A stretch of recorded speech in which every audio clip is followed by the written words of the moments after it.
अब मेरी ही बात ले लीजिए, 10 जनवरी 2024 को हमारे ऊपर जानलेवा हमला हुआ, एफआईआर दर्ज हुआ 19-24, लेकिन उस एफआईआर में आर्म्स एक्ट दफा नहीं लगाया गया।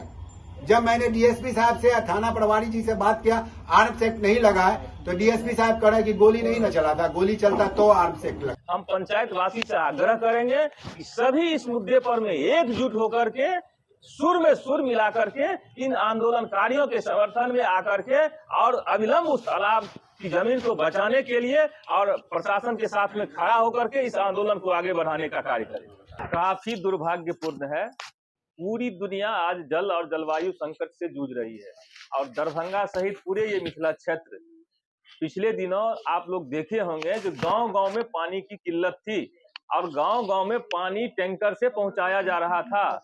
एक एक परिवार पानी पीने लायक पानी के लिए ललायित था और तालाब, जिसको मिथिला क्षेत्र और दरभंगा का प्राण तत्व कहा जाता है, जो जल संकट में भी और जब बाढ़ का समय आता है उस समय में भी, और जब हमारे पास में ये कोई भी प्राकृतिक संसाधन नहीं थी तो वो एक रोजगार का भी साधन था और आज भी बन सकता है। आज ऐसे तालाब जो धरोहर के रूप में हम लोगों के पास में मौजूद है, उसको नष्ट किया जा रहा है। आज पिछले 4 दिनों से बहुत ही दुर्भाग्यपूर्ण बात है, जो एक जलवार पंचायत का विषय है। जलवार पंचायत में सरकारी तालाब जो नया खतियान में भी आ चुका है और वहीं बगल में एक तालाब मतलब जमीन है जिस पर में एक कंस्पायरेसी करके सरकारी अंचल अधिकारी के द्वारा दोनों जगह का एनओसी दिया गया, लेकिन पैसा कहां बनेगा, पैसा की लूटपाट कहां मचेगी, ज्यादा से ज्यादा उसी जगह को चिन्हित करके और उस पर में बनाया जा रहा है, जो स्पष्ट रूप से राज्य सरकार का भूमि सुधार विभाग और आपदा प्रबंधन विभाग और जलवायु विभाग, पॉल्यूशन विभाग, तीनों का स्पष्ट आदेश है। तीनों चीफ सेक्रेटरी की आपस में बैठक हो करके और सभी जिला पदाधिकारी को निर्देश दिया गया है कि किसी तरह का जलाशय या उसमें तालाब, आहर, नाहर, भिंडा किसी भी तरह का हो, उस पर में आप उसको अतिक्रमण नहीं कर सकते हैं, उस पर में किसी प्रकार की निजी और सरकारी भवन नहीं बना सकते हैं। फिर ये जिला प्रशासन के नेतृत्व में सरकारी तालाब के जमीन पर में पंचायत सरकार भवन कैसे बन रहा है, यह बहुत ही दुखद की बात है, दुखदाई है। और हम लोग आज इन लोगों के समर्थन में यहाँ तालाब बचाओ अभियान के लोग आए हैं और हम लोग प्रशासन को कहना चाहते हैं कि अविलंब अगर उस पर में रोक नहीं लगाई गई तो हम लोग इस आंदोलन को आगे बढ़ाएंगे, आंदोलन को जनता के बीच में ले जाएंगे और हम लोग इस मामले को न्यायालय के स्तर पर में भी उठाएंगे। हम जलवार के आम जनता से निवेदन करना चाहते हैं कि अभी पिछले दिनों भारत के सबसे महत्वपूर्ण शहर जिसको हाईटेक सिटी कहा जाता है बेंगलोर, वहां पर में पीने के लिए पानी के लिए लोग ललायित थे, वहां शहर छोड़ करके भागना पड़ा, वहां घर बेच करके लोगों को भागना पड़ा और यहाँ जहाँ जल ही जल थी, आगे जल पीछे जल, उस जल को समाप्त किया जा रहा है। हम पंचायत वासी से आग्रह करेंगे कि सभी इस मुद्दे पर में एकजुट होकर के सुर में सुर मिला करके इन आंदोलनकारियों के समर्थन में आकर के और अविलंब उस तालाब की जमीन को बचाने के लिए और प्रशासन के साथ में खड़ा होकर के इस आंदोलन को आगे बढ़ाने का कार्य करें। दरभंगा नगर निगम का जो गजेटियर है 1960 ईस्वी का, उसमें 360 तालाब हुआ करती थी, ऑन रिकॉर्ड है वो, अभी आप ऑनलाइन चेक कर सकते हैं। 1984 ईस्वी में हमारे एक सम्मानित प्रोफेसर का एक रिसर्च है तालाब पर में, जिसमें 216 तालाब हुआ करती थी। आज दरभंगा शहर में मात्र 100 तालाब बची हुई है, 100 तालाब भी उस स्थिति में नहीं है। और खास करके अगर तालाब की जो जीवंतता को अगर देखेंगे तो तालाब कहीं है नहीं, तालाब मृतप्राय हो चुका है। तालाब अभी आप लोग देखे होंगे जो विश्वविद्यालय के अंदर में, जहाँ ज्ञान की भूमि है, ज्ञान की धरती है, जहाँ से लोग सीख पढ़ के आगे बढ़ते हैं, वो तालाब को भर करके कंक्रीट से उसको समाप्त किया जा रहा था। और हम लोग जब मेमोरेंडम दिए उसके बाद भी नहीं मानने के लिए तैयार थे। अंत में हम लोगों को एनजीटी में जाना पड़ा और एनजीटी के स्तर से जब आदेश हुआ उसके बाद विश्वविद्यालय के पैसा से इन लोगों ने लाखों रुपया खर्च करके सुप्रीम कोर्ट तक लड़ाई लड़े और अंततः उस तालाब को रीस्टोर करना पड़ा और तालाब का जो मूल स्वरूप है उसमें लाना पड़ा।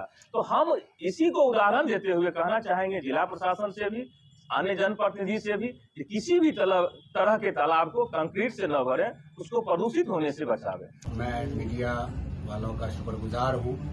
आप लोगों को तमाम जानकारी है।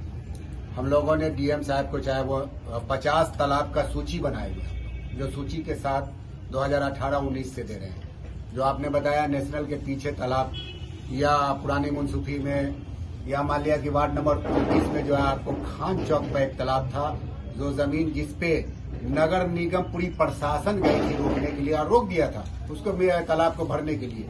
लेकिन बाद में क्या सेटलमेंट हुआ नगर आयुक्त साहब का, वो तालाब भर गया, बाउंड्री वाल हो गया, वहाँ फला कम्प्लेक्स लिखा गया और 4 फीट या 3 फीट या 2 फीट नाला के लिए छोड़ दिया गया। जो पानी आपको अलपट्टी वगैरह सबसे आता था, अब वही पानी वैसे होते हुए मन पोखर में जो कैसर हिंद जमीन है, जो 250 से 250 एकड़ का है, जो 4 वार्ड में मिलता है, ward number 31, ward number 32, ward number 38, ward number 39 और 6 मौजे में, जो आपको कील खाना के पास मिल्लत कॉलेज के पास से होते हुए यहाँ महाराजगंज, दुमदुमा, चकजोड़ा सब होते हुए आपको यहाँ आपको एकमी मेन रोड में मिलता है। और ओवरफ्लो पानी होने के बाद एकमी मेन रोड के किनारे किनारे पुराना एकमी पुल जो था, वहां पे एक चैम्बर बनाया हुआ है अंग्रेज के जमाने का, उस चैम्बर में जाकर के वो बागमती नदी में चले जाती है। उसको 25-26 एकड़ भर करके बेचा गया।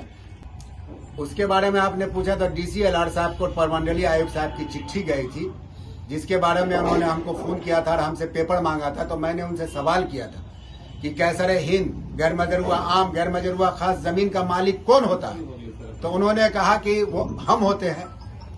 तो हमने कहा कि मालिक आप हैं तो कागज आप मुझसे मांग रहे हैं, उसकी उन्होंने चिट्ठी भी हमको दी है कागज देने के लिए और सारा कागज अवेलेबल है।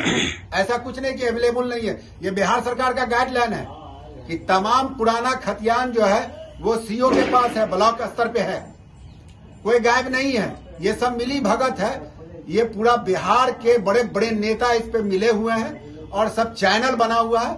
उस चैनल के मुताबिक ये लोग काम करते हैं और काम करके उसका सीओ साहब रसीद काट देते हैं, जमाबंदी कायम कर देते हैं कैसर हिंद जमीन का या गैर मजरूआ आम गैर मजरूआ खास का।